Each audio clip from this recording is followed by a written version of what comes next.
शिकवण्या फक्त तिलाच. ती शिकली नव्हती तेव्हाही, आज ती शिकून मोठी झाली तरीही. शिकवण्या फक्त तिलाच.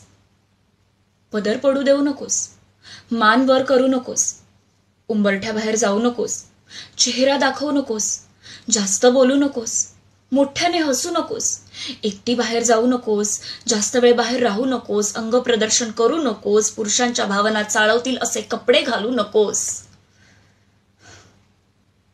पण असे काय कपडे होते त्या ड्युटीवर काम करणाऱ्या अभयाचे? काय कपडे होते त्या गरोदर बिल्किस बानोचे? काय कपडे होते त्या 60 वर्षांच्या आजींचे? आणि काय कपडे होते त्या 3.5 वर्षांच्या चिमुरड्यांचे?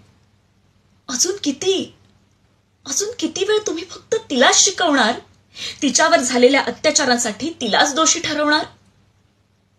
तिला झालंय हो सगळं शिकवून. स्त्रीला ना झालंय सगळं शिकवून. गुड टच झाला, बॅड टच झाला, karate, martial art, self defence झाला, चाकू, सूर्या, पेपर स्प्रेही झाला. ती शिकली, सबळ झाली, सक्षम झाली. पण तरीही निर्भयानंतर आज 12 वर्षांनी सुद्धा अभया जन्माला आली.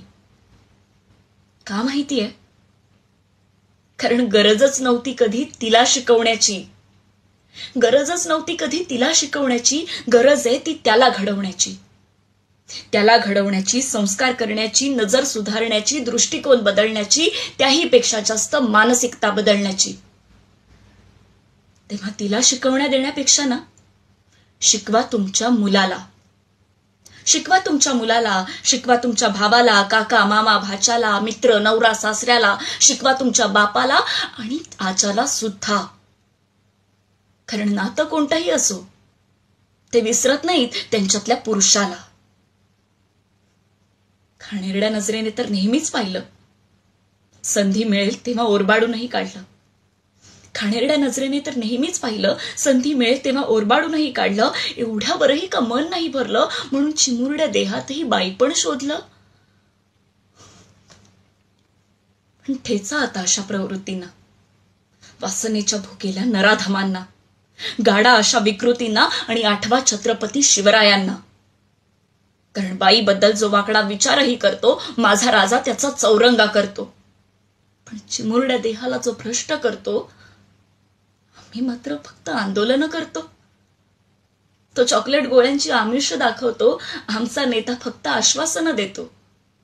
तो चारित्र्याचं तिच्या दहन करतो आणि आमचा देश फक्त मेणबत्त्या जाळतो. आता ना नकोयत कोणती आश्वासनं, नकोयत कोणत्या योजना. लाडक्या बहिणीला सुरक्षा द्या एवढीच काय ती प्रार्थना. आणि लाडक्या भावाला धडे द्या, शिकवा थोड्या भावना. बाई म्हणून बघण्याआधी आई म्हणून बघा. पुरुष म्हणून जमत नसेल ना, तर थोडं माणूस बनून